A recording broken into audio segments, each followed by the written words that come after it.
Gnandeep Academy, India's top coaching institution for civil services preparation.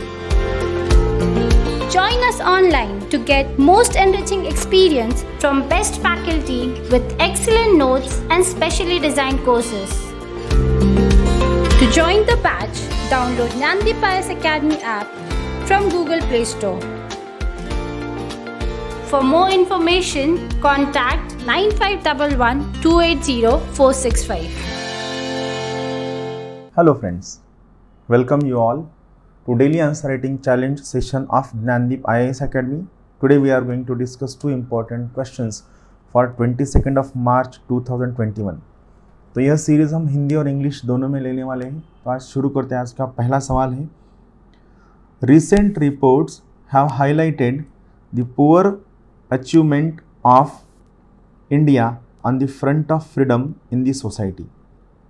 In this context, discuss the issue giving rise to such assessment and the measures needed to prevent our democracy from turning into authoritarianism. अभी सबसे पहली चीज़ ये ध्यान में रखिए कि इस प्रकार का सवाल यूपीएससी कभी भी नहीं पूछेगा. यस, ये ट्रू है कि क्योंकि यहाँ पे सीधा सीधा क्या होता है कि यहाँ पे सीधा सीधा गवर्नमेंट का क्रिटिसिज्म हो रहा है and somewhere media is saying that slowly and slyly we are moving towards authoritarianism. अगर इस प्रकार का सवाल यूपीएससी ने पूछ भी लिया तो ये हो सकता है कि उसके सभी के सभी मेंबरान का ट्रांसफ़र हो जाएगा. So it is possible. So basically ये ध्यान में रखिए कि यहाँ पे सबसे ज़रूरी चीज़ क्या है कि इस प्रकार का कोई भी सवाल यूपीएससी पूछेगी नहीं.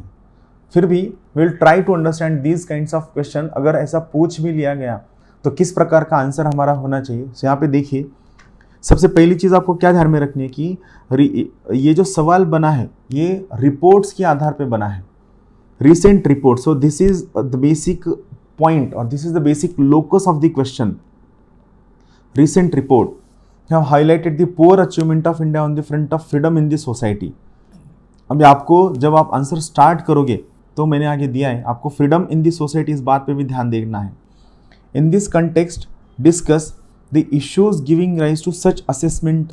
मतलब यहाँ पे आपको देखना है कि कौन सी चीज़ें कौन सी बातें ऐसी है उस वजह से ये रिपोर्ट में ऐसा प्रतीत होता है कि India is moving towards authoritarianism and in India we do not have freedom in the society. मतलब ऐसी कौन सी घटनाएं हैं, ऐसे क्या बातें हुई है, ऐसा कोई लॉ आया है या क्या हुआ है कि जिस वजह से ऐसा प्रतीत हो रहा है कि भारत में फ्रीडम नहीं है और that's why we are moving towards authoritarianism. ये हमको देखना है. और दूसरा पार्ट क्या है कि measures needed to prevent our democracy from turning into authoritarianism. So सीधा 3 पार्ट में इसका आंसर चला जाएगा. सबसे पहला चला जाएगा कि इंट्रोडक्शन में कि कौन से रिपोर्ट में हमारा नाम आया है और कौन से इंडेक्सेस में हमारा रैंकिंग नीचे चला गया है, हमारा रैंकिंग का स्तर नीचे चला गया है. वो सब रिपोर्ट्स और इंडेक्सेस को आपको इंट्रोडक्शन में देना है. और ये रिपोर्ट्स और इंडेक्सेस का जो मोटो है where they are talking about the freedom in society, ये आपको यहाँ पे मेंशन करना है. What basically meant by freedom in society in this reports, ये आपको फर्स्ट पैराग्राफ में दिखाना है. मतलब name of the reports, name of the indexes and what is the concern about freedom in society, ये आपको पहले इंट्रोडक्शन में देना है. उसके बाद अभी उन्होंने क्या पूछा है कि कौन सी ऐसी घटनाएं घटी है, कौन सी ऐसी चीज़ें हुई है जिस वजह से ऐसा लग रहा है कि we do not have freedom in the society.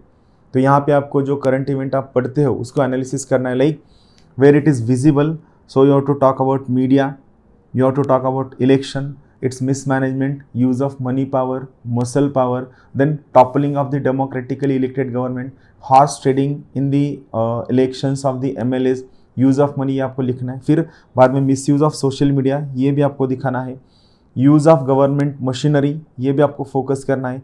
use of law enforcement agencies for own personal and petty gain, the kind of conflict between central government and state government, ये भी आपको फोकस करना है. और सबसे ज़रूरी चीज़ की जो बाकी की मशीनरीज है which are trying to have a kind of ruckus और which are trying to have a kind of fight और in kind of conflict between centre and state and between various political parties, ये भी आपको यहाँ पे focus करना है. सो ध्यान में रखिए ये सभी चीज़ें ऐसी है, ये सभी चीज़ें आपको यहाँ पे ये दिखाती है कि we do not have freedom in the society in India. So this is the first locus कि ये चीज़ें रिफ्लेक्ट करती है what is being asked in the question.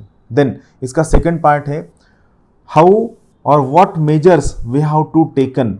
Basically we are not moving towards authoritarianism.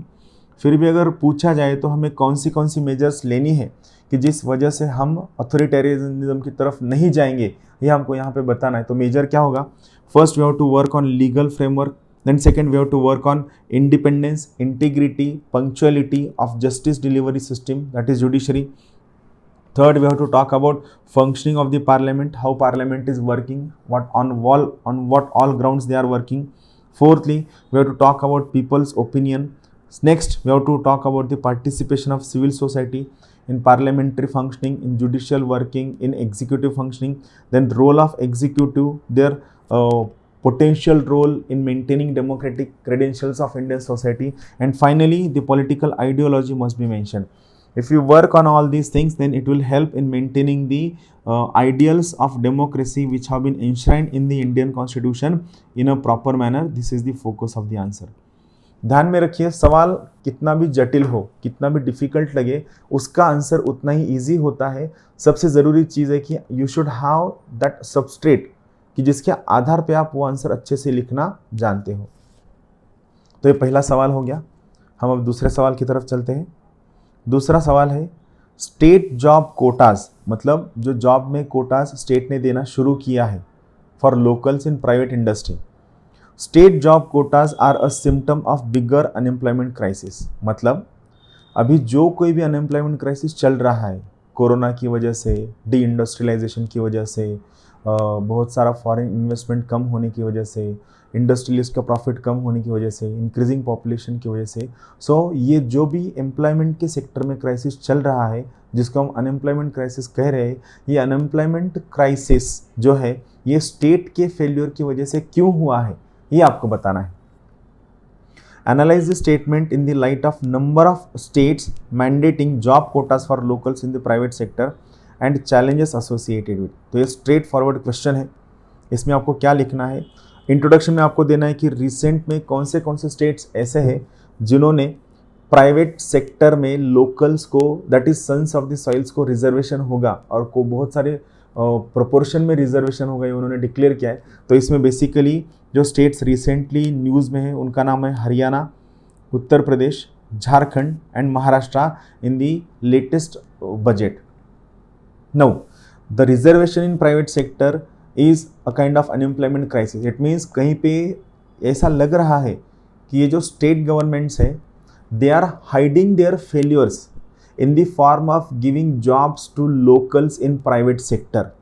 So it is a failure on the state to control or to contain unemployment crisis, and they are trying to hide it in the form of job quotas or job reservation to the people. So यहाँ पे failure for providing general employment, failure for providing skill upgradation to the people, poor employability on the part of the government, poor industrial development, failure to attract more foreign investment, industrial investment, domestic investment in your economy, failure to bridge gaps across the sector, like your failure to bridge gap between agriculture and industry and service sector, failure to bring more and more investment in manufacturing sector, failure to work on how to make or how to bring all the labor intensive sectors in one net. ये all चीज़ें ये आपको workout करनी है, right. उसके बाद challenges. अगर इस प्रकार का लोकल्स को प्राइवेट सेक्टर में कोटा दिया गया या रिजर्वेशन दिया गया, तो इसकी वजह से क्या क्या चैलेंजेस उभर सकती है. पहली चैलेंज होगी that will be regionalism. Second challenge will be it will endanger national integration. Third, it will create linguistic issues. Fourth, the question of migration will be there and attack on migrants will increase. There will be opposition from private sector as there is lack of skill, lack of expertise, lack of professionalism in many places, and where if they are forced to give recruitment and joining to locals without any skill, without any upgradation and professionalism, it will affect the profitability and competitiveness of that industry. Legal hurdles, then poor capital formation on the part of failure of competitiveness from the industry, poor industrial growth, and skill will take a back seat and political will take a front seat. It means To get a job in a particular industry, you don't need any kind of skill set. You just need to be part from that industry. Then what about the people in the region where there are no industries? वो लोगों ने कहाँ जाना है, उनको कहाँ पे job मिलेगा? और lastly, it will breed corruption, political corruption, bureaucratic corruption will lead. So it will create all these challenges if quotas are being provided to the people. So that's all from my side. Thank you very much.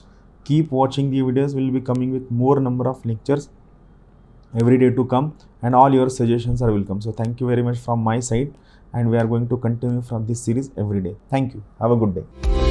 Jnandeep Academy, India's top coaching institution for civil services preparation. Join us online to get most enriching experience from best faculty with excellent notes and specially designed courses. To join the batch, download Jnandeep IAS Academy app from Google Play Store. For more information, contact 9511 280 465.